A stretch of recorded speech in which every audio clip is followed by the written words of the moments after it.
I think we can get started. I have 10 people signed up and I see there's 10 callers, so I'm hoping that's the 10 people. All right, I'll get started then. Thank you for joining the City of Kingston's Common Council at our Laws and Rules public hearing today, Wednesday, August 19th.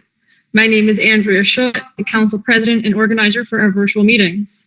Before we begin, we would like to go over a few guidelines to navigate this system as efficiently and respectfully as possible. We ask that members of the public and press remain muted and off as long as they're not speaking for the length of the meeting. As organizer, I reserve the right to mute anyone who unmutes themselves. Council members will control their own mute button. Good practice to mute yourself if you are not speaking to back. All of our meetings are recorded. Both video and written transcriptions will be made available to the public on the city's website. If you have any issues, send a text message to the following number, 845-594-0. Please note that phone calls won't be answered during the meeting. The number to text again is 845-594-6120. The chairperson will call on each speaker during our The moderator will unmute all attendees at that time to allow the speaker to address the council. Please be aware that with every new speaker, all phones will be briefly unmuted. If you can mute your own phone, please do so. We ask for your patience as we navigate this new system. As the organizer for today's meeting, I reserve the right to lock and pause the meeting to eject anyone who has behaved inappropriately. Lastly, at tonight's meeting, we have in attendance the chair, Alderman Jeffrey Ventura Morel, Laws and Rules Committee members, subbing for Patrick O'Reilly is Alderwoman Michelle Hirsch, Alderwoman Rita Worthington, Alderman Rennie Scott Childress. City staff, we have Corp Counsel Dan Gardenstein and City Clerk Elisa Tinty. Thank you for your patience, and on behalf of the Common Council, I wish you and your family good health. And I now turn the floor over to Chair Alderman Jeffrey Ventura Morel. Good evening. This is Jeffrey Ventura Morel. The Laws and Rules Committee for the Common Council of the City of Kingston is holding this public hearing tonight for the rezoning amendment for 2-16 Montrepose Avenue. Called to order at 5:07 p.m. We have written comments were submitted, so I will just read the names of those commenters, and their comments will be available on the city's website for the public record. These are all comments opposed to the rezoning. Walter and Mildred Witkowski, John Caulfield, Malcolm Byrne, Joshua Unterbach, Jean Barlow and Julia Barlow, Michael Mueller, Shail Javeri, Jay Putnam, Laura V. Ward, Leo Shop, Laura Epstein, Svetlana Cherkova, Lynn Woods, and Barbara Scott. And the people that have signed up to speak tonight, I will call on your name. When I call your name, please first state your name, address, and whether you are speaking in favor or against the rezoning petition. So the first speaker that signed up is Malcolm Burns.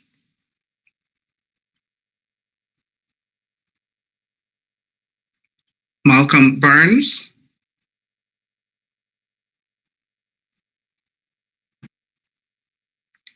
Okay. The next signed up speaker is Sam Newsom. I'm here. Okay. Please state your name, address, and whether you're speaking in favor or against the rezoning. My name is Sam Newsom. I live at 189 West Chestnut Street, and I am speaking in opposition. Okay, you can go ahead and state your comment. Okay. Well, I wanted to point out that the houses in this neighborhood have roots in working class tradesmen and family living. You know, it's craftsmen, family doctors, carpenters, shop owners, artists. Those are the kind of people that built these houses. You know, they're hardworking craftsmen that lived up the hill, and they were close by, but they were removed from the hustle and bustle of their workplaces down on the Rondout district. I'd like to point out that at this point, with this rezoning, there's nothing about this process right now to keep Mr. Wright from removing affordable housing from a project at a future point. There's other ways to make a great impact for our current residents while making a change that is more rooted in the neighborhood. One of these ways I might suggest is that this parcel could easily be subdivided to several comparably sized lots with R2 zoning, just like the neighboring houses, and they would be 1 or 2 family dwellings that would be right in line with the houses in that neighborhood. There's obviously a need for this. Actually, this Monday, the Daily Freeman had an article describing the almost 20% rise in house prices in Ulster County this year. And so clearly homes are in demand here like nowhere else in the country. That could easily be, houses could easily be built and sold at a profit and also conform to the character of the neighborhood. Furthermore, there is a waterway that actually originates on the property and runs through the property. That could definitely be mitigated in line with what the city has suggested in their Kingston 2025 plan through the use of a public rain garden. It could also be an opportunity here to be Ward 9's first community green space right at the gateway to this hill neighborhood. Just 2 more points, and then I would yield my time to other speakers. In the Kingston 2025 plan, the property is labeled on page 15 in figure number 6 as steeply sloped. And the language used right on that page says that areas such as this remain underdeveloped in these regions of the city. Where they remain this way, the city should consider significantly restricting future development. The suggested uses for these types of land are agriculture, open space, and rural density residential. Furthermore, I'd just like to point out that the Kingston 2025 plan on page 17 calls for 3 root neighborhoods: Uptown, Midtown, and the Rondout, which is centered at the foot of Broadway. On the map on that same page, on page 17, this parcel easily and securely falls inside an area designated in yellow as for medium density residential land use. So I just think there are a lot of ways to use this lot and develop it, but that are in line with its history as a 1 to 2 family residential neighborhood, and its zoning should reflect that as well. Thank you. Thank you. Okay, the next speaker who signed up is Julie Balu. Julie Balu or Julia Balu? Yes, I'm here. Can you hear me? Yes, can you please state your name, address, and whether you're speaking in favor or against the rezoning? Furthermore, I just like to point out that the Kingston 2025 plan on page 17 calls for 3 root neighborhoods. Yes. Uptown, Are you there? And the Rondout, which is centered at the foot of Broadway. On the map on that same page, on page 17, this parcel easily and securely falls inside an area designated in yellow as a medium density residential. It's like she's listening to a recording of what the previous speaker Yes, said. I thought that was the comment, but it doesn't. Yeah. Julia Balu, are you there? In line with its thought that Julie was caller 8, like caller 8 went green when someone said I'm here and then it went red again. Yeah, that's what I thought. On 19, or it could just be picking up the background noise. Julie, are you there? Julie Balu. She's caller 8 is I'm unmuted. here. Julie Balu. Okay. Yes. Can you go ahead and start your comment, please? State your name, address, and whether you're speaking in favor or against the rezoning.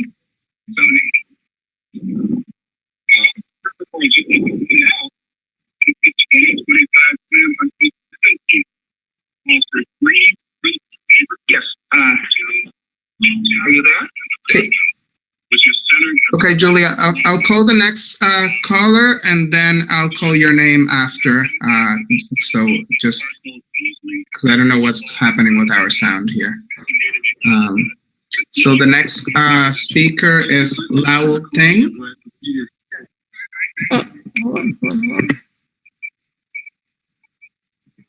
Lowell Ting. Lowell thing? Lowell, yeah, that's Lowell. Yeah, Yes. okay, I'm sorry, yes. This is Lowell Yes, can you thing? please, state your name, address, and whether you're in favor or against the rezoning. I live at 188 Ledge Road in the town of Ulster, but I have lived on Chestnut Street in the past for over 40 years. And I am opposed to this proposed zoning change. When I lived on the street, I did a lot of research over time about how the neighborhood developed and who once lived on it. And I think probably everybody here knows that the Chestnut Street neighborhood is a very historic part of Kingston, closely identified with its 19th century industrial history. But it is not just a place where the brickyard owners and the canal managers lived in their big houses. At the other end of the street lived the people who worked for the brickmakers and the canal managers, the wagon drivers, canal boat carpenters, and railroad clerks, and so on. That's the part of the neighborhood we're talking about tonight. The existing neighborhood still tells this story in its visible architecture, and it is a story of individual families living in single-family homes. And if you start to change what this neighborhood looks like, this story will gradually disappear. And that is one reason why the property in question is zoned the way it is today. If you change the zoning, you're going to change the story. Nearby are two significantly multifamily properties, the schoolhouse across the street and further up the Chestnut Mansion Apartments. The latter did manage to preserve most of the original home of Edward Kirkendall. The schoolhouse exterior was entirely preserved. Inside, even the blackboards were retained, and for this reason, neighbors had little or no objection to that building's adaptation to residential. In fact, this reuse of the building ensured that a notable part of the neighborhood's history was preserved. But a rezoning of 216 Montrepose, a gateway to this end of Chestnut Street and its neighborhood, poses a real threat to the historic story, which I think even the property owner himself recognizes. Zoning is intended to serve a city's overall plan for its present and future residents. It must honor and serve the interests of existing residents who in good faith assume a certain stability and order in the city's growth and land use. Excuse me.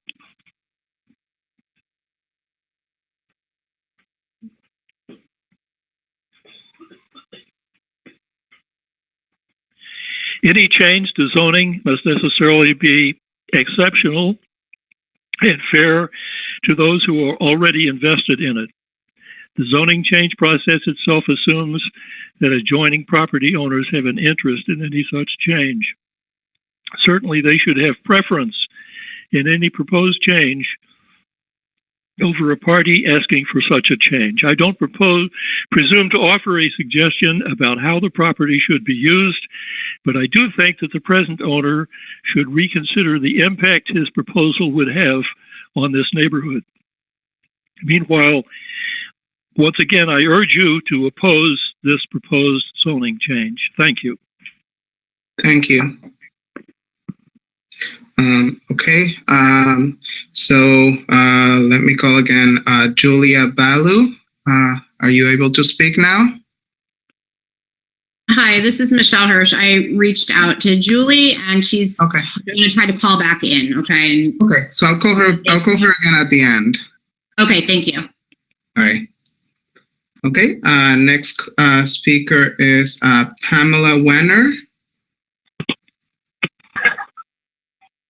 Hi, this is Pamela Winter, and I live at 33 Montrepose Avenue. I'll call her again at the end. Okay. Thank you. Did you hear me so far? Yes. Okay, and I am opposed to the rezoning. Okay. I also want to let you know that I did submit a letter yesterday, and it was not mentioned. So I would like that to be a part of the record, my letter as well that I had sent in. Okay. All right. I put it in the Dropbox last night. I have pretty much 3 points that I'd like to make. I'm a 30-year resident of Montrepose Avenue, and I really enjoy the pleasures of living in a neighborhood community. You know, the pleasures of walking through the neighborhood, just being a part of the neighborhood. And as well, I take a lot of enjoyment and pride in maintaining my property. When I purchased my property in 1990, I was aware that the zoning was RRR. And also when the current proposal, when the owner of that purchased the property, that was also RRR. And, you know, that poses certain regulations by law. And in 1990, I was aware that the zoning. And, you know, I think it's important to stay within that and maintain the character of the neighborhood. Secondly, I'd just like to just express just a couple concerns about the adjacent streets next to that property. And my concern in terms of there's several blind spots in that area that I'd just like to, bring up for further review. You know, right across the street where Ravine Street comes up to West Pierpont Street, where West Pierpont, Hudson, and Montrepose intersect. That's another blind spot. Up on Montrepose Avenue, as you enter from New Street onto Montrepose Avenue, that's another blind spot. And also a lot of traffic just totally ignores the stop sign going down Montrepose, going down that hill at a high rate of speed. So I am concerned with, the fact of 15 other housing units in an area that wasn't zoned for that purpose, that it's, a location that could significantly endanger the safety of, the residents, and children playing near the street. So that's a concern of mine. My final concern and comment is that I really hope that this project can be looked at as a whole. The zoning, the site plan review, the SECRA, the environmental review, transportation, that all of that is looked at as a whole, and that I hope that there's not a preliminary decision made to rezone the property without taking those factors in the current proposal in place. I'm aware that the Ulster County Planning Board had recommended that, and I think it's important to keep the integrity of the process. So I, just hope that you'll consider that when looking at this project. Thank you for your time. Thank you. Next caller on the list is Adriana Pariki. Adriana Pariki.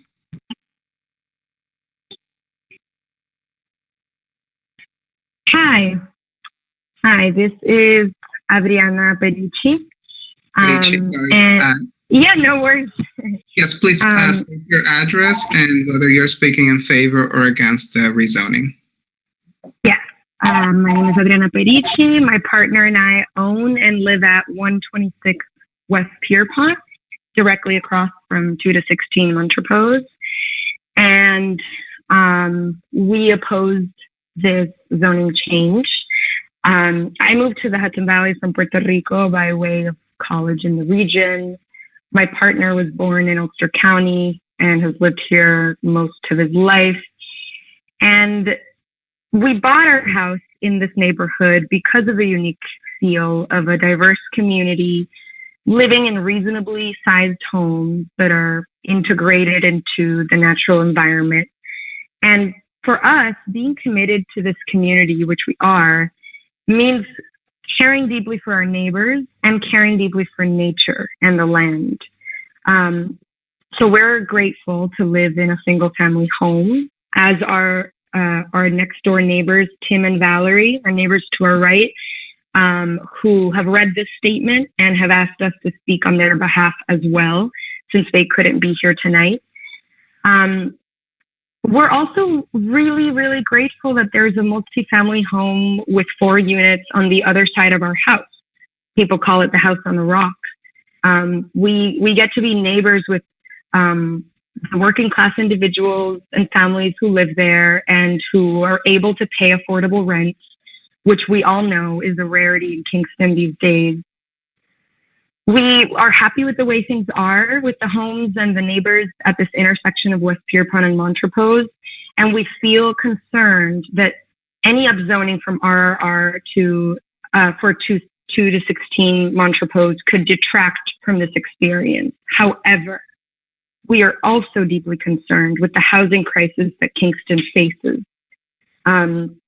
In 2019, an Ulster County vacancy study determined that the vacancy rate is a little over 3%. Between 2018 and 2019, there were 1,600 people in Ulster County at risk of homelessness. And we all know that the market is currently inflated beyond belief. And we're honestly terrified. We're terrified for our community, knowing personally many people struggling to find and secure housing. So when we look at this lot, when we look at 2 to 16 Montrepose across the street, we envision part of that land having affordable housing. We envision that land housing families, and yes, families plural. And we understand that currently RRR only allows 1 single family home. However, we're concerned that spot upzoning to RT with the possibility of applying for a special permit would open the doors to overly dense development for this location. And we know that we're only supposed to analyze the proposed zoning amendment by itself, but really we can't help but view it in the context of the proposed 15-unit development, because the applicant filled out the zoning application and EAF, the short environmental assessment form, based on these details about the project. So in addition to the concerns about upzoning that our neighbors are expressing, we want to share our concern that upzoning specifically to RT could pave the way both figuratively and literally to having a severe impact on the environmental services that the lot currently provides. For question 14 on the EAF, the applicant checked urban as typical habitats that occur on or are likely to be found on the parcel, despite the fact that it is clear to any passerby or through Google Earth that the land cover of more than half of the lot is forest, including mature native trees such as silver maple, cottonwood, and locust. From our house, we enjoy seeing the many species of birds flying in and out of these trees, the gurgling stream that we hear when we walk by down West Pierpont, even in the driest months. So we believe that the bulk and lot requirements of the RT zone and their potential impacts on the existing natural environment should be really closely examined and in consideration of the zoning change. Perhaps the zone is zoned RRR for a reason, since it's really similar in land cover and topography to other similarly sized RRR lots along that same ridge between West Chestnut and McEntee Streets, such as 40, 28, 20, 10, and 2 Dietz Court. So maybe that's why it's zoned RRR.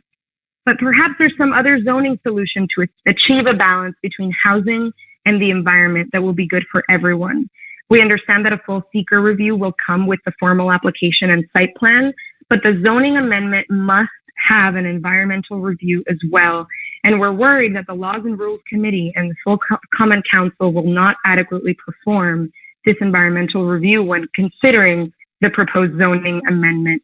Once again, we urge you to oppose the zoning change. Thank you. Thank you. Okay, next speaker is Joshua Unterbach. Hello, good evening. Hi. My name is Joshua Unterbach. Yes, can you I live say at your 198. address? Sorry, go ahead. Thank you. I live.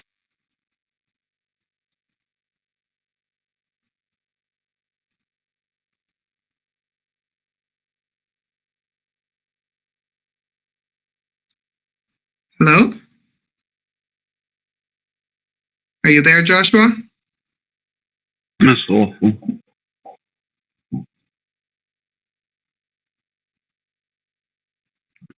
Hello, Sorry. this is Joshua Unterbach. 12, color 12. Yes. Yes, go ahead. Hello? This is Josh. Hello? No, it's Malcolm Byrne. I think Josh was. Are you there, Joshua? I'm right here. I can hear you. Okay, yeah, you can go ahead and speak. Thank you. I'm speaking in opposition to the applicant's failure to put a full site plan before the planning board and common council. Sorry, Joshua, we didn't hear your address. Could you state that for the record, please? 198 West Chestnut Street. Thank you.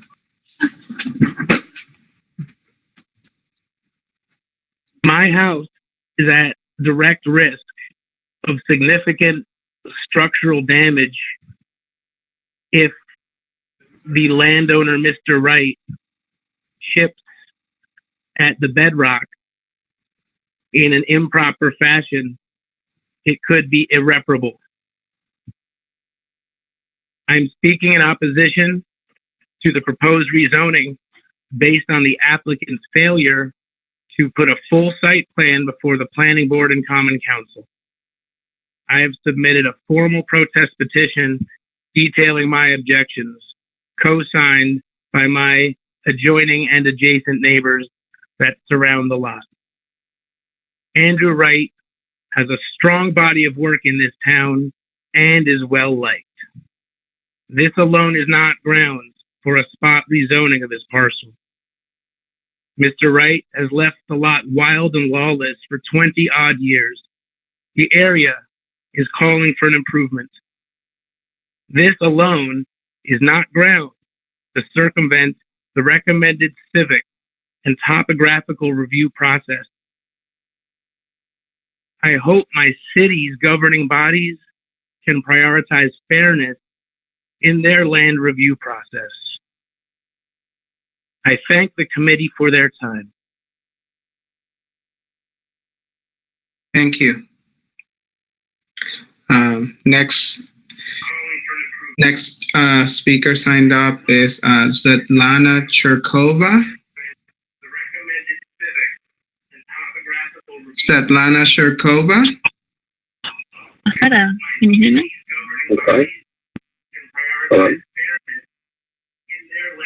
Svetlana Cherkova, are you on the call? Yes, hello, can you hear me? Yes, we can. Hi, yeah, thank you for taking the time to listen to public commentary. I live at 154 West Pierpont Street, which is across the street diagonally from 216 Montrepose. The subject of rezoning, and let's face it, probably future construction site, because we know that construction faithfully follows in footsteps of rezoning. My husband and I have owned our home for 3 years here now, and we've grown to love this neighborhood and the unique character of it, as well as get to know all our neighbors, and we share with them the appreciation of the old houses and the old trees and the plenty of space we have to breathe. So the rezoning of... I'm sorry to interrupt, but Lana, can you just state for the record whether you're speaking in favor or against the rezoning? I'm sorry, against, in opposition. Okay, thank you. Because I think the rezoning of 216 Montrepose is just the first step in a chain reaction of events that will follow, that will ultimately erode the unique character of the neighborhood we've all come to enjoy. So whether it be the old trees or the space to breathe or the old houses, which probably be obscured from view. I know with this meeting, we're supposed to be just focusing on this discrete decision of like the to be or not to be of the RRR to IT rezoning, but we all know that history is like a chain of events that flows through time, and so no decision, no matter how small it seems at the time, happens in a vacuum.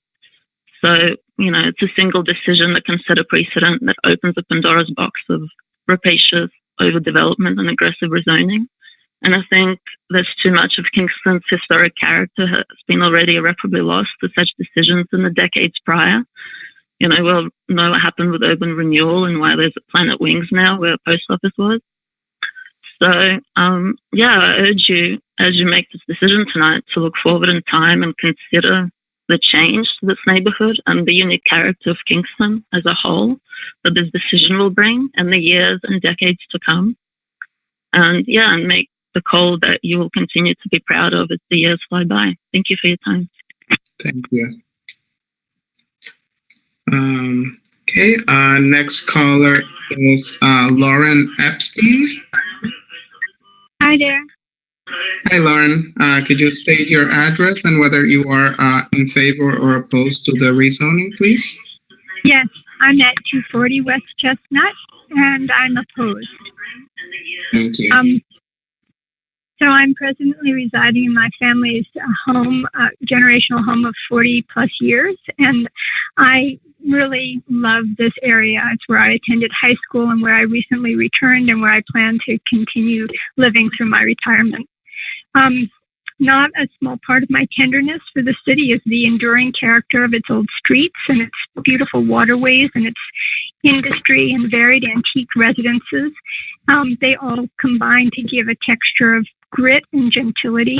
And it's both historic and also living. It's just been beautiful to be here since my return past number of months to see the ways the neighbors relate and the way children enjoy playing in the streets right around the bends that people have spoken about, and all the nature around. And I think that this beautiful character and charm has been an important draw and driver of growth in Kingston and the Rondout area, and it's very much worth preserving for economic as well as aesthetic reasons. And I can hear that. It's lovely to hear my neighbors speak about this as well. The RT spot zoning, it's of that parcel. It would introduce unnecessary risk to the future of this area. That I think potentially could alter the character of this historic residential neighborhood. It would open up far too many alternate uses of the land should the existing residential plan falter. There's no guarantee that the plans that were presented will work out. Even those plans, the scale, there's a lot to be evaluated there. But should the current owner encounter any obstacles, and I imagine there could be significant obstacles when you look at the land. It looks like a big, challenging building project. The RT zoning might reduce his incentive to complete the project by offering opportunities to sell. The new zoning can make that property more attractive to other developers for non-residential purposes that would be incompatible with the neighboring RRR homes. So I don't see a compelling reason to rezone where a variance might suffice, supporting a multi-family residential building in an area that has seen such variances in the past So if this project does go forward, I'm hoping it's within the bounds of the existing zoning, where well-considered exceptions can be made after careful impact review.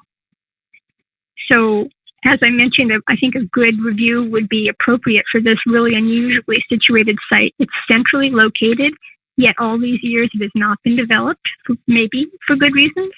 An evaluation would be needed for the stress on the land and the traffic patterns and utilities. So, should development be deemed appropriate, it's my hope that it's done with care and sensitivity consistent with the surroundings, with residents or residences that are assets to the neighborhood and our pathways and our community. And in that case, a viable plan should be possible without RT zoning. RT spot rezoning is too broad an action. It brings too many varied possibilities, including non-residential, to a parcel situated intimately with historic small homes. The last point I would like to make is that it's about the intent of the use of that parcel. I recently learned that the land was given as a gift from a longtime resident to the school for the benefit of the neighborhood community to alleviate parking difficulties when students arrive to attend the community college. So I think thoughtful choices regarding how this land is zoned and used will help ensure the intent of the legacy for the community good. And I really do appreciate your listening to our comments. And I also want to say thank you to my neighbors as well. Thank you. Okay, next caller is Andrea Staskowska. Hello. Hello, can you hear me? Yes. Okay, this is Andrea Stashkowska. I am opposed to the rezoning, and I reside at 246 West Chestnut Street. In the 2025 Kingston Comprehensive Plan, this particular parcel of property was designated, quote, physically constrained land. That is, the designation given this parcel recognized that it is of historical, topographical, and geographic significance. And the comprehensive plan concluded, quote, further exploration of these physically constrained areas is likely not necessary, as these areas are generally undeveloped and not suited for future development. Indeed, in all the centuries that Kingston has been in existence, this parcel has never been inhabited with structures. It's a wooded sliver with a stream against a rock face on a precariously steep slope. As my neighbors have very eloquently described, it is a little environmental wonderland. And the reason it isn't developed is because to do so would require blasting into the hill. Not only would blasting into the hill compromise the structures already adjacent to it, it would also compromise, I would say actually destroy the character of Chestnut Street neighborhood and the Rondout district as a whole. And it would open up the way, as others have pointed out, to unbridled high density development. Now, Mr. Wright obtained this parcel as part of a subdivision deal when he sold the school, which is now the Academy Loft building.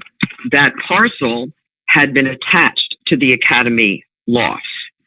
As already stated, it had been given to the school to handle congestion, to allow for parking for the neighbors, and also walking. Mr. Wright sold himself the property for $1, and he was given a RRR, single family residence zoning. No homes prior had ever been built there for all of the reasons, topographical, environmental, etc., that have been mentioned. Mr. Wright has an opportunity to profit twice on his initial purchase, and I think he should feel lucky he has the opportunity to build single family, removing any possibility of blasting into the hill. Furthermore, I want to say that Mr. Wright got his directions wrong. People are not moving to Kingston because they want to live in Brooklyn.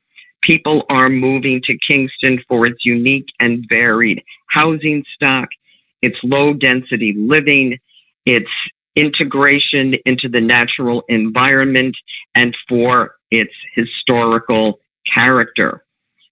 I implore the council members to vote against this petition for rezoning, and in so doing, vote for Kingston's future, which is fueled by its unique character and history. What people are looking for today is integrity, not high density. Honor the Kingston 2020 comprehensive plan and let that stand of trees, that stream, and that hill stand for the future of Kingston. Thank you. Thank you.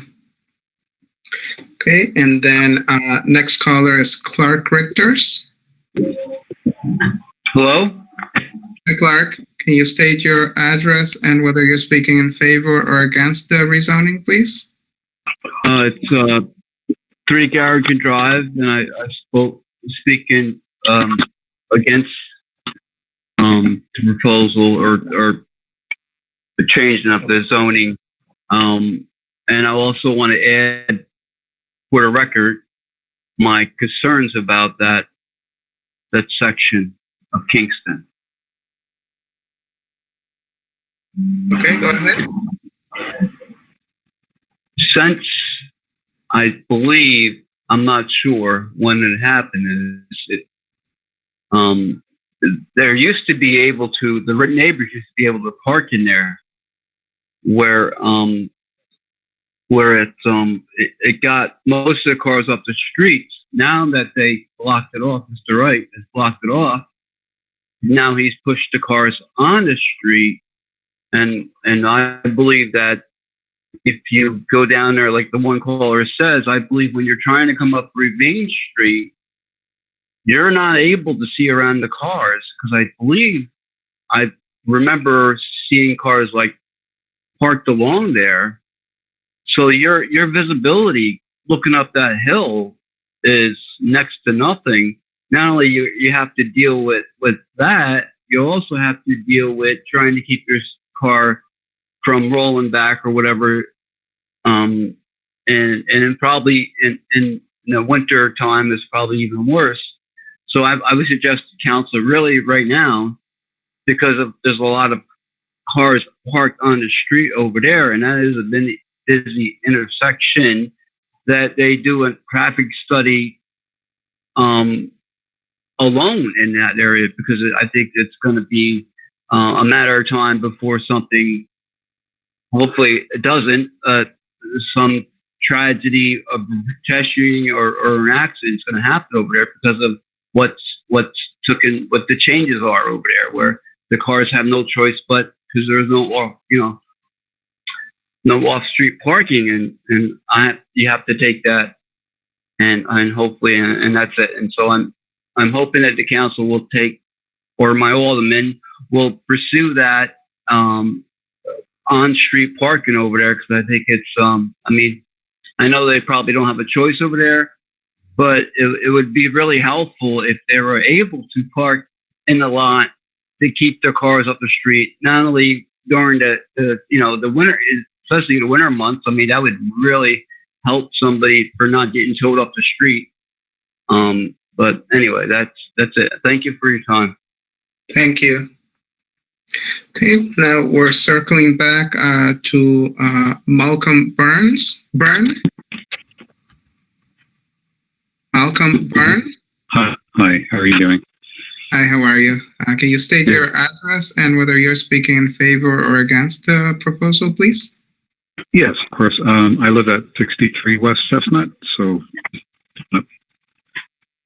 and my name is Malcolm Byrne, and I'm opposed. Yeah.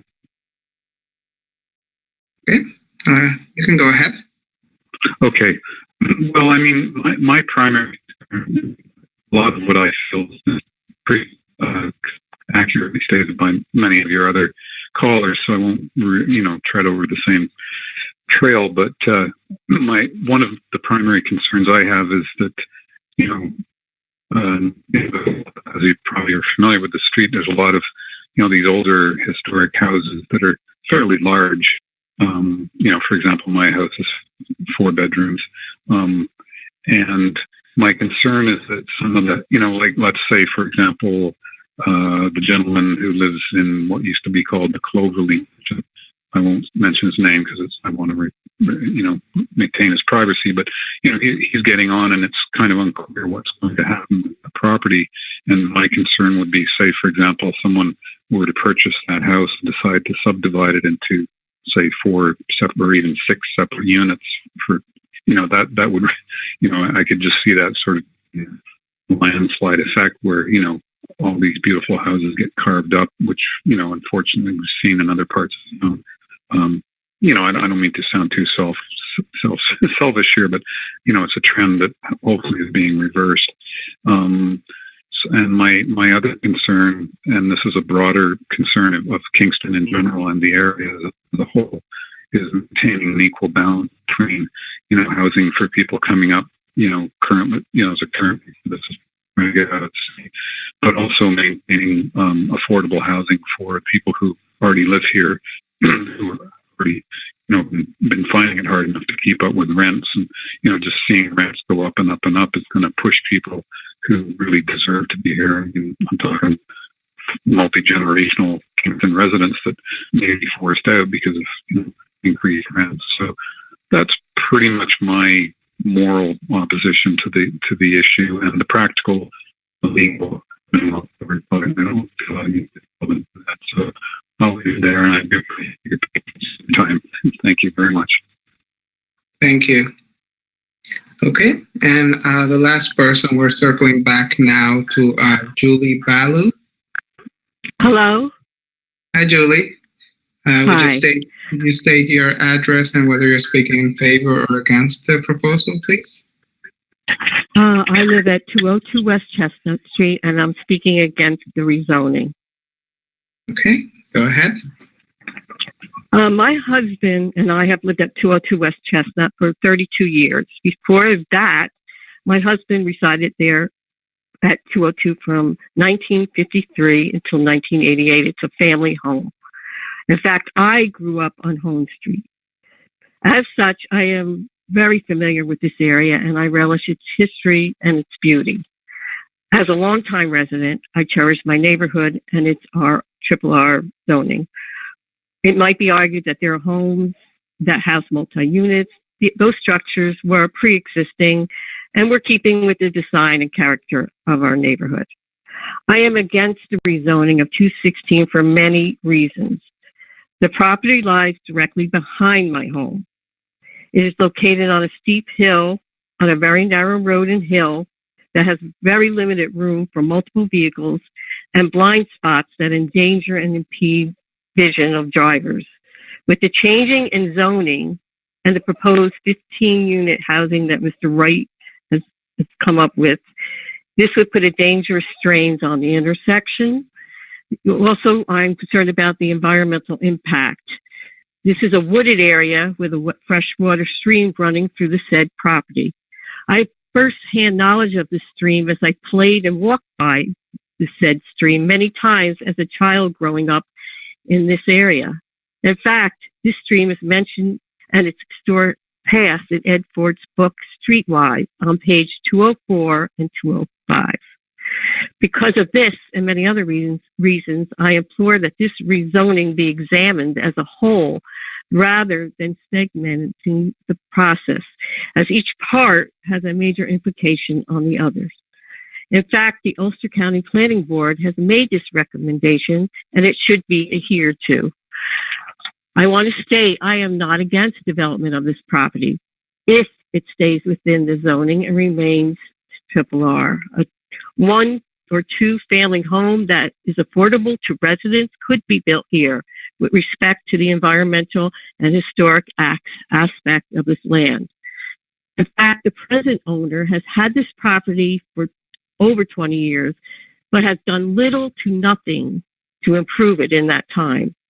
20 years ago, this property was not in the condition it is now.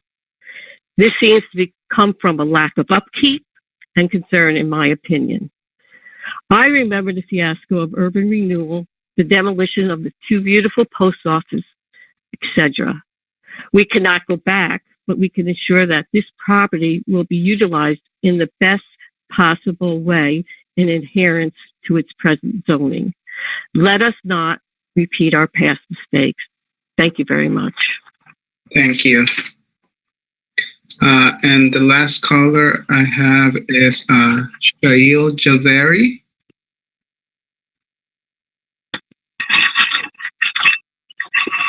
Hello. Hi, yes. Hi, my name is Shail Javeri. My partner and I live on 48 West Chestnut Street, and we are opposed to the rezoning. We're grateful for the opportunity to speak with you, and thank you for taking the time to listen to us. I'll be brief.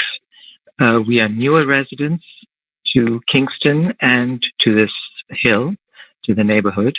We purchased a historic home with the understanding that we were moving into a single-family and historic neighborhood. We hope to nurture both our home and our neighborhood for many years to come. We are opposed to the rezoning that will erode the unique character of this neighborhood, as well as the negative ecological impact. We are most concerned that one such decision will lead to many, many others. We implore you to reject the rezoning. Thank you. Thank you. Okay, that concludes all the people who had signed up to speak. Anyone who... Jeffrey, I just texted you because there's somebody else who just texted us. Okay. Oh, yes. One more speaker, Tanya Garment. Hi, thanks very much. I called the clerk's office, but I got the voicemail and I didn't get a confirmation back. So it was before the end of the day. I don't know if I missed the deadline. So thanks very much for taking my comment. I wanted to point out a couple of things. One is that before you go on, can you state your address and whether you're speaking in favor or against the proposal? Thank you. Tanya Garment, 102 Worth Street, Kingston. And I am against the public hearing, or I'm against the process so far, or what the process looks like it may be about to be. I don't know if I'm against the rezoning or not.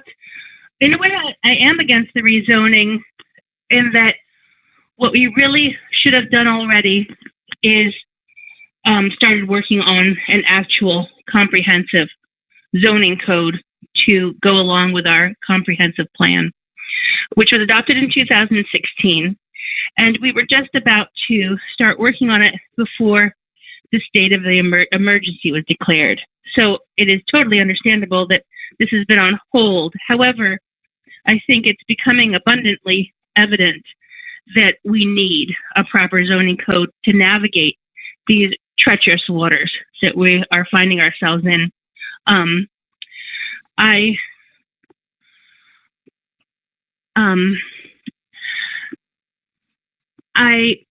am not against integrating multifamily into single-family neighborhoods, but it does need to be done with thought to the experience on the street, what people do in their homes, and how people finance homes is not something that I believe should be any of our business.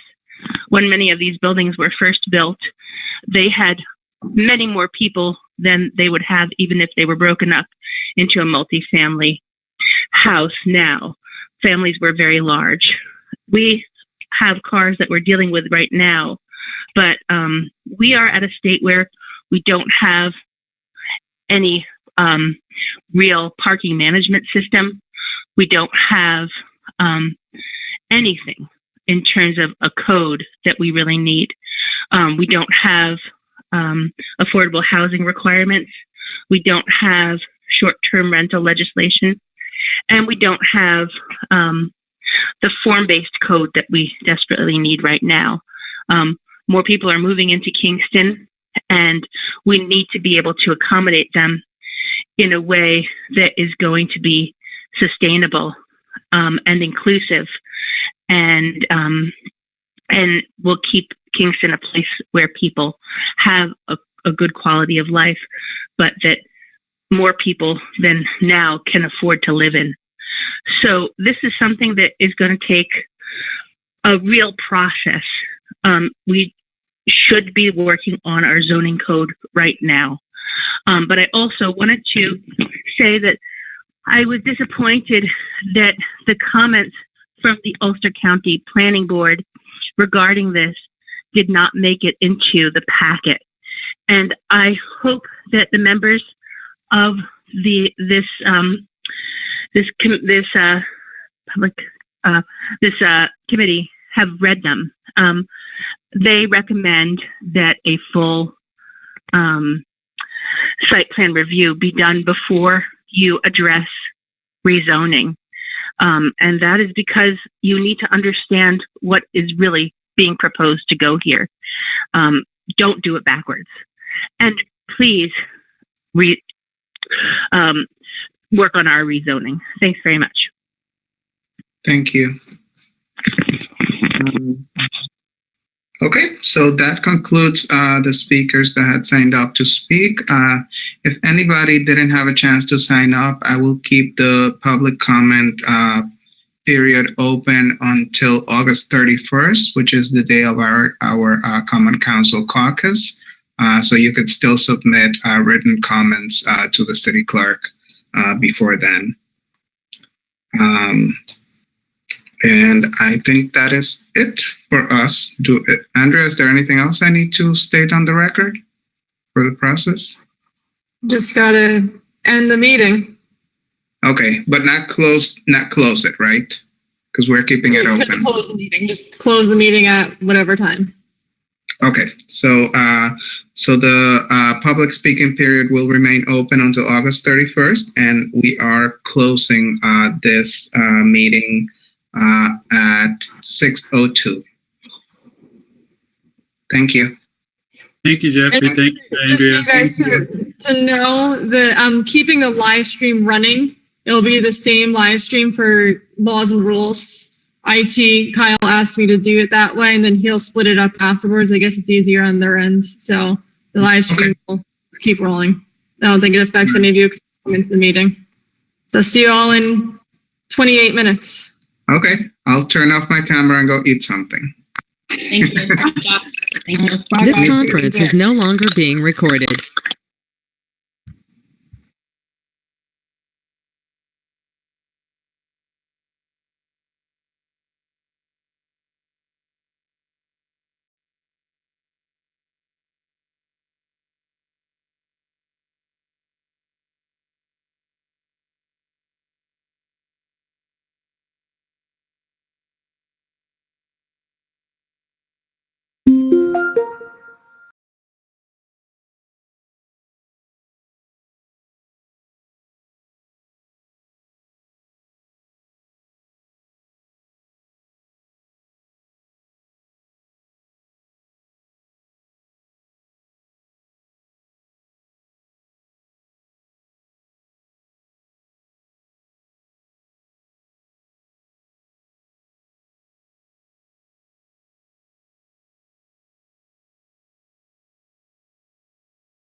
Hi, Doug. Are you filling in for Dawn? Yes, as of 5 minutes ago, I'm sitting in for Don. Thank you. I just hung up with Don on the phone. He just told me that. All right. Yeah, right.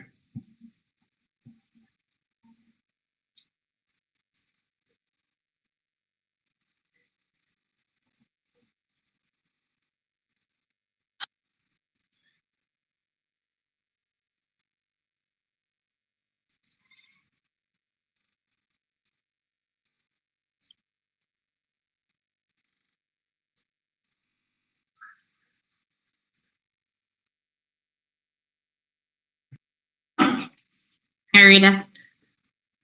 Jeffrey, do you want me to start? Tony. Was muted. We've been able to partner with CCE. Seems like everybody's here, right? Yeah. I just have to grab my dog really quick. He's on a leash to keep him from barking. Do you want me to wait or you want me to start? Good to go. Let's start. This conference will now be recorded. Thank you for joining the City of Kingston's Common Council at our Laws and Rules meeting. Today is Wednesday, August 19th. My name is Andrea Schott, the Council President and organizer for our virtual meetings. Before we begin, we would like to go over a few guidelines to help us navigate the system as efficiently and respectfully as possible. We ask that members of the public and press remain muted and off camera for the length of the meeting. As organizer, I reserve the right to mute anyone who unmutes themselves. Council members and city staff will control their own mute button. Good practice would be to mute yourself if you are not speaking to avoid background noise and feedback. If a council member or staff wishes to speak, they will raise their hands. The chairperson will call on them before they speak by stating their name clearly for our audio listeners. All of our meetings are recorded. Both video and written transcriptions will be made available to the public on the city's website. Although we will not have public speaking tonight, you could submit written comments to the City of Kingston Clerk, Elisa Tinty at emtinty@kingston-ny.gov, or by dropping them off at the drop box located outside the side door of City Hall. We also encourage you to reach out to committee chairs or your ward's representative at any time. If you have any audio issues, send a text message to the following number, 845-594-6120. Please note that phone calls won't be answered during the meeting. The number to text again is 845-594-6120. As the organizer for today's meeting, I reserve the right to lock and pause the meeting to eject anyone who has behaved inappropriately. Lastly, at tonight's meeting, we have in attendance Chair Alderman Jeffrey Ventura Morel, committee members Alderwoman Rita Worthington, and subbing for committee members, so committee members for tonight, Alderman Doug Coop, subbing for Don Tullerman, Alderwoman Michelle Hirsch, subbing for Patrick O'Reilly, Alderman Tony Davis, subbing for Rennie Scott Childress. City staff, City Clerk Elisa Tinty, and Corp Counsel Dan Gardenstein. Thank you for your patience, and on behalf of the Common Council, I wish you and your family good health. And I now turn the floor over to Chair Alderman Jeffrey Ventura Morel. Good evening. This is Jeffrey Ventura Morel, and it's 6:34, and I'm calling this meeting to order. So the first The first business is the Hudson Valley Landing property easement. I spoke to the city engineer today about this, John Schulteis, and he said he has some questions about it. I don't know if Dan Gartenstein wants to comment on that. My understanding is that the city engineer wanted us to table it until he can do a little bit more research on it. Yeah, that was John's request. He made that request today. We certainly have no objection to it being tabled. Okay, so do we need a motion to table or just postpone the discussion? I believe you need a motion to table. It certainly would be appropriate. Okay, is there a motion to table? Motion by Alderwoman Michelle Hirsch, second by Alderman Tony Davis. All in favor? Okay, 5-0. So it's tabled. Then we have the proposal for rezoning change, and so these are two separate items, but they're pertaining to the same thing. Proposal to rezone, and then the report on the public hearing. And then we have also received recommendations from our request for comments from the Historic Landmarks Preservation, the Planning Board, and the Ulster County Planning Board. We received from the Ulster County Planning Board. It's not on this agenda packet. Well, we received those comments last month, so they are on that agenda. Any on the question? Yes, Alderman Davis. Alderman Davis here. And so the Park Slope Kingston zoning change report, that's in the new business, as well as the recommendation on rezoning the Montrose Post address on old business is all one. Basically all the same project, if you want to say. Yes. Is there any, we received all information on this? I know you guys, I wasn't able to get in and sit in on the public comment period today. And is there enough information to move forward with this? Or is this something that should be tabled until you can gather more information, et cetera, in regard to what might have been discussed in today's public comment section? I agree with that. We've received a lot of new information at the public hearing, and also it's my understanding, I haven't seen it yet, but it's my understanding that there was a protest petition submitted by some of the neighboring property owners. So I think it would be helpful to postpone this and maybe have a special meeting. We still have to be within the 90-day deadline to act on this rezoning petition. But I think if we have a special meeting before caucus, that would give us a little bit more time to digest all the information we heard today, and we would still be within the 90-day time limit. Okay. Yes, Alderman Davis. Alderman Davis here. I know from reading the about the Park Slope and this communication that's great. It said, from the Ulster County Planning Board, and they had a question in regard to the 10% in housing. And I know, and from sitting on a previous meeting, that the potential or the property owners had stated that that would be included. Is that correct? Okay. So I know that was a question that was on there. And so I just wanted to make sure that I believed in previous communication that they had addressed that. Okay. Yes. In the last meeting, they stated, and I'll give them an opportunity to speak. I see them nodding their heads. They had stated that they would do two apartments to be affordable to meet the 10% limit.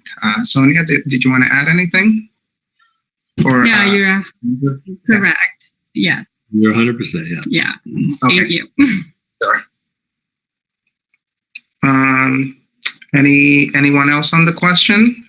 Anyone thinks we should vote on this, or should we postpone it and have a special meeting? What's the consensus? Yes, Alderman Davis. Alderman Davis here, and I would make a recommendation that you table this so it gives again the laws and rules in committee a little bit more time to digest what was gathered today and to get any other information that the potential or the property owners might want to submit in regard to. I'm not sure if they sat on the comment period as well. I'm assuming they did, so that they might be able to. No. So, sorry. I'm sorry, Tony. Yeah, we couldn't, we just had too much going on today, so we couldn't sit on the public hearing, but we are more than welcome to any feedback, and we are more than welcome to submit any clarifications that anyone from the committee may need. So that being said, again, I would recommend, or I would propose to table this. So again, all sides have an opportunity to digest what might have been discussed today and give any proper feedback and that might need on either side. So, I'm just filling in, but I would propose that we table this, all these communications until further. Okay, so is that a motion, Tony? That's a motion. Okay. To table the communications for Park Slope, Kingston, the zoning change report, as well as the old business recommendations on rezoning into the next meeting, and that you guys set up. Is there a second? Second by Michelle Hirsch. On the question of tabling? All right, I'll call for the vote. All in favor? Okay, 5-0. So I just want to make sure, Jeff, so you would be setting up at some point another meeting. And is it going to be the day of caucus, or are you not sure? Correct. I think the day of caucus is the easiest. We already know everybody's available. So, that gives plenty of time for, that's a week and a half from now. So that gives plenty of time, I think, for Andrea, Jeff, could you just communicate that date so everybody who's listening in knows what date that is? Yeah, I'll schedule the meeting as a separate meeting from caucus, so it's clear.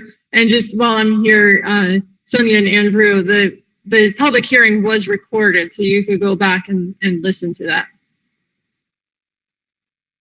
Thank you. Thank you very much. Alderwoman Worthington?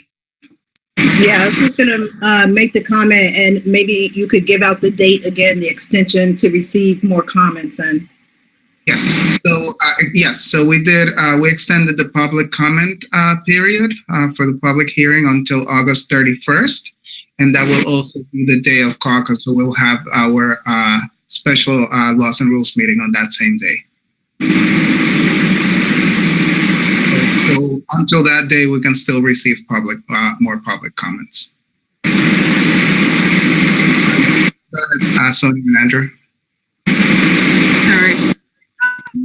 There is a staticky noise. I'm not sure if it's me. No, I just got rid of it. It was Dan. When would we be able to see any sort of report or something that formalizes the answers that you need from us?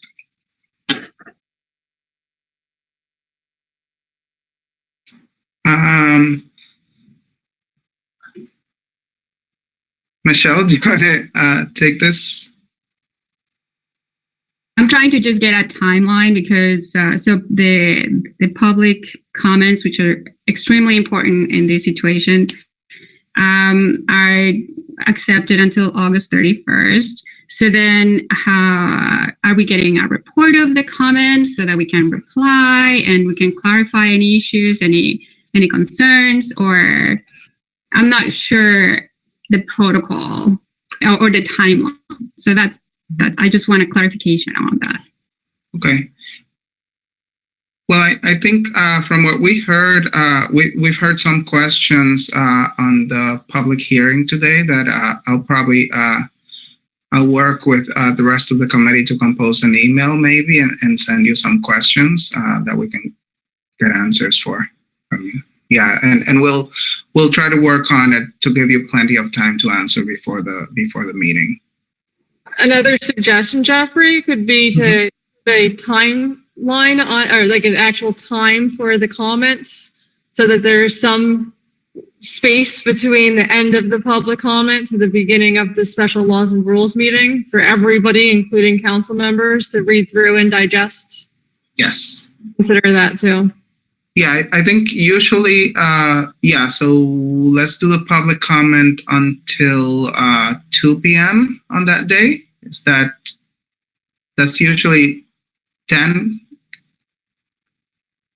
We already stated during the public hearing that you would leave it open until 5 o'clock on Monday, so you really have to adhere to that. You can't change that now. Oh, I didn't say 5 o'clock. Public hearing is open until whatever time you stated during the public hearing, and any comments that are received before that time need to be forwarded not only to the council, but also to the applicant, and the applicant has to be given a reasonable period of time to respond to whatever comments you get up until 5 o'clock.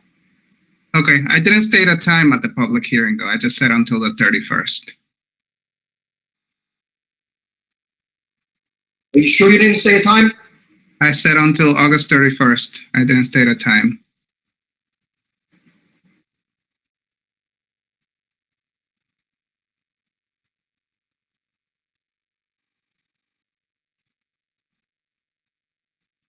So if there is no time, then would you have to establish a time now? And I guess you're looking for some direction on how that is. If you can set a time, are you setting it now? And my position would be the same thing if you get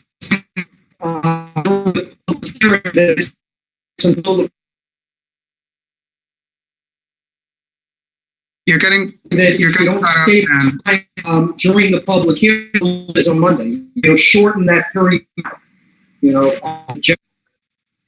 I can't understand what Dan is saying. I didn't hear anything, Dan. Can you just repeat that, please? Yeah, you have a lot of you staff. stated a date. If you stated a date without a time, then the general legal interpretation is it is until the close of business, which is 5 o'clock. Okay. Okay, so you can't just change that now and shorten it. So if you were silent, it means 5 o'clock. now that that's cleared up, could we actually schedule the special laws and rules meeting for Tuesday? That gives everybody some time to go through the comments, including the applicants. I mean, the drawback to that, of course, is that is the day of council meeting. But could that be an option? I mean, what are everybody's thoughts on that?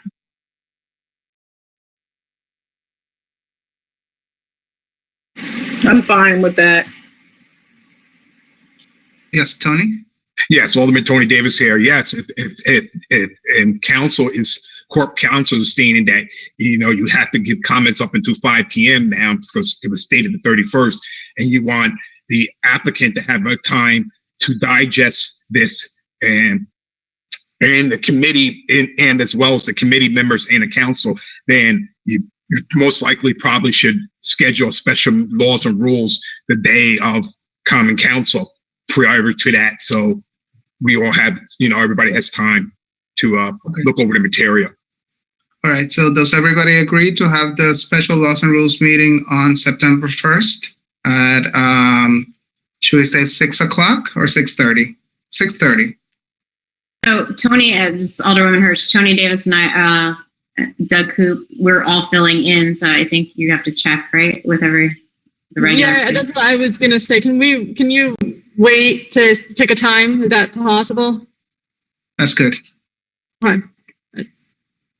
So the date will still be September 1st. You just got to check with your other committee members, Jeffrey, to see what time is good for them. Correct. All right, thank you. Yes. Could we get some sort of a note when you guys decide, an email just telling us the timeline and the date? Yeah. Time. That's all we need. I'll let Thank you you. know as soon as I hear from the other committee members. As soon as I have confirmation for the date, I'll let you know. And we'll watch the public hearing and we'll look forward to the other comments. Okay, thank you. All right, so that concludes the new business. Then old business, we have the Charter Commission. I believe we are not acting on this. Andrea, is that correct? We needed more time to do some research. Well, yeah, if we could just wait until September's meeting, I'd appreciate that, just because there's so many people away, and I just want to make sure that as many people's voices are heard on this. Right. And and how we had left it last time was that we were going to invite the mayor to the meeting so that we could decide what the next step will be. And basically, there are three ways that we can establish the Charter Commission if we decide to go that way. If we decide to do that, one would be the mayor appoints. The second option would be the Common Council appoints, or we could do a combination of both. So we would like to consult with the mayor how he would like to take part of this. Okay, so moving on, the next two items on the agenda, I spoke to Alderman Tollerman right before this meeting. He wants us to postpone discussion on these, the food truck legislation and the commercial vacancy tax.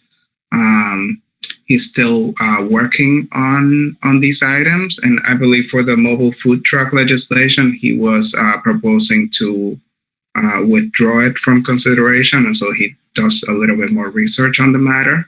But we can discuss that at the next meeting when he's present. And the last one I already mentioned, we received the comments from the HLPC and from the planning board regarding the rezoning petition. If anybody has any comments about that, or this doesn't require action. Yes, Alderwoman Hirsch. Hi. Are the Wrights still here, or no? Did they leave? I think they left. Oh, okay. I just had a question for them, and I'll take it up with them regarding the maximum rent amount that they could charge in order for 2 apartments to have a voucher used to satisfy the affordable housing component. Yeah, and you sent an email about that. That was very useful information. Thank you. Okay, you're welcome. Okay, so that concludes the agenda. We had a couple months ago, we were discussing zoning law. There was an issue with the building department interpretation of a zoning law and the threshold that a zoning permit, not a zoning, building permit would expire after 6 months if there was nothing on it.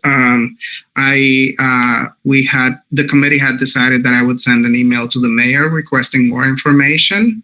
I sent him an email on June 19th, I believe. I got a response, but the response didn't answer some of the questions I had asked.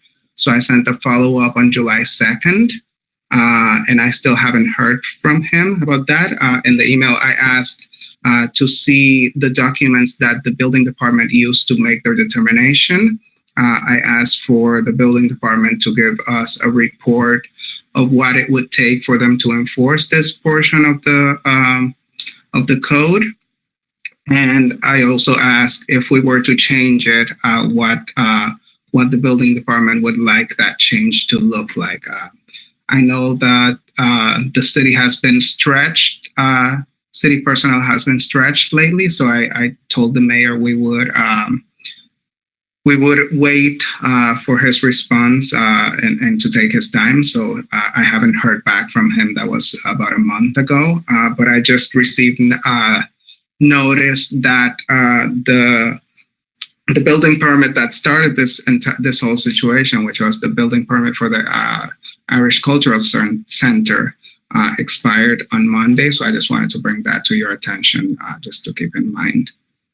And anything else to add before I call to adjourn? Okay, I will entertain a motion to adjourn. Motion by Tony Davis. Is there a second? Second by Doug Coop. All in favor? Okay, we're adjourned. Thank you. You all Good night. picked a nice night to sub, huh? I know. This is probably the quickest Laws and Rules meeting I've had. That'll be the quickest one I've been to.